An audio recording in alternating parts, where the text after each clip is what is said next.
In this session, we'll be adding in tax jurisdictions to your database. We'll start by going through your company name in the top toolbar, Administration, Admin Windows, and Tax Jurisdictions. You'll want to set up a tax jurisdiction for each of the tax jurisdictions that you are currently collecting and reporting tax in. We'll start by hitting our hand with a pencil to modify. We'll type in the name of the jurisdiction.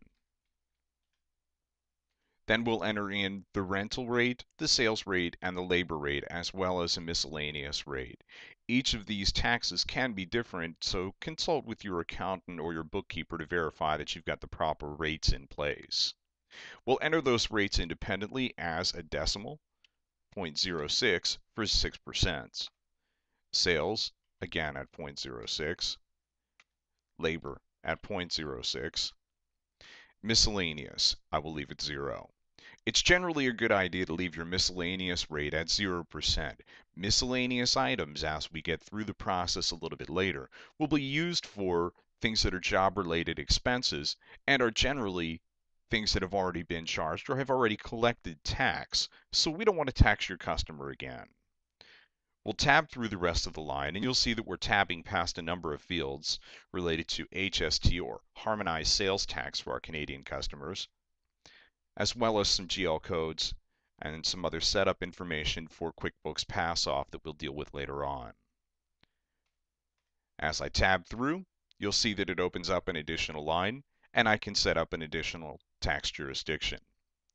It may happen that you have multiple jurisdictions inside one state, meaning that you might have a local tax in addition to a state tax. In those situations, say we might have Springfield County in Pennsylvania, which attaches an additional 1.5% to the state's rental tax and the state's other taxes.